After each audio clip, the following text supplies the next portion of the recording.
All right, folks, welcome back to another episode of Parenting in a Pricey World. Today, we're diving into a topic that's hitting new parents right where it hurts, their wallets. Having a baby is like signing up for a never-ending subscription service. It kicks off with essentials like car seats and strollers, and before you know it, you're staring at a shocking $20,000 a year just for the basics per child in the US. Isn't that wild? Wow.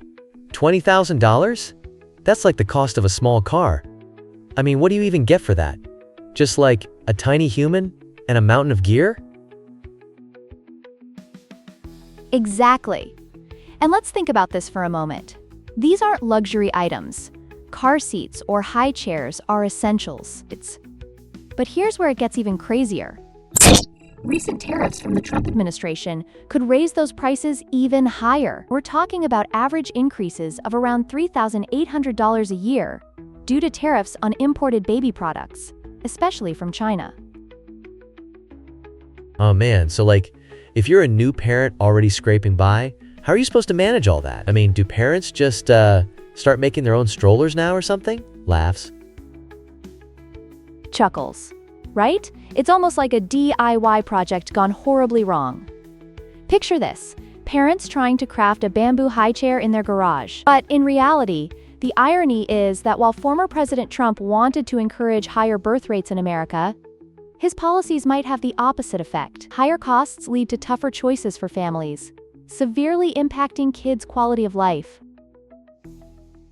So it's like you can either afford the baby gear or, well, you can't afford to eat? That's major. Exactly. And it's not just about the price of gear. It creates a domino effect. When families feel the financial squeeze, they might sacrifice essentials like food or healthcare. It's honestly heartbreaking.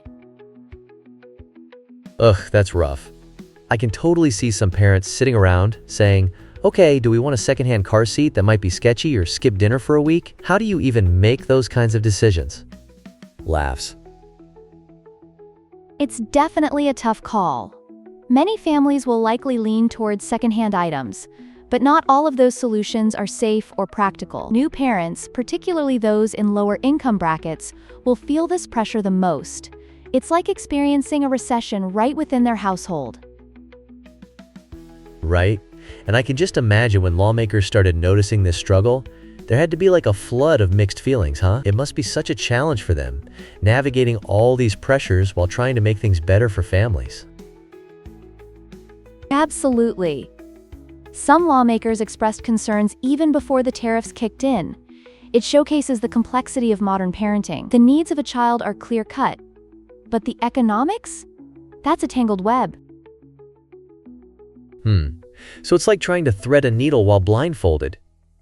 Where do we even go from here in addressing these issues? Are there any tangible solutions on the horizon?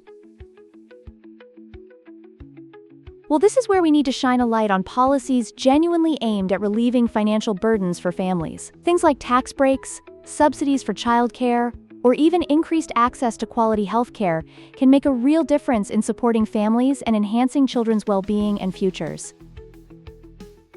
Wow, that's a solid point. It's so interesting to see how certain policies can uplift while others drag people down. Do you think new parents are even aware of all this, or are they just surviving in those chaotic first few months? Laughs. Laughs. Survival mode is definitely an understatement. New parents are often so deeply immersed in sleep deprivation and diaper changes that they can't grasp the bigger picture at all. They're just trying to make it through each day, but conversations like this can spark awareness and inspire change. Totally. A podcast light bulb moment right there. The more we talk about it, the better prepared parents can be to advocate for effective solutions. I mean, do you hear that mysterious jingle? It's the sound of baby gear companies gearing up for a revolution. Laughs. Laughs. Right? Let's hope so. We definitely need an army of innovative solutions for families to navigate this economic landscape. Ultimately, it's about sharing knowledge and uplifting each other. Absolutely. Knowledge is power, especially when it comes to parenting in such an expensive world. it's good to shine a light on these issues together. Exactly. If you can empower families with the right information and resources, you're helping to shape a better future for both parents and children alike. Yeah, definitely. I feel like we'll be revisiting this topic a lot more in future episodes. Laughs. There's just so much to unpack.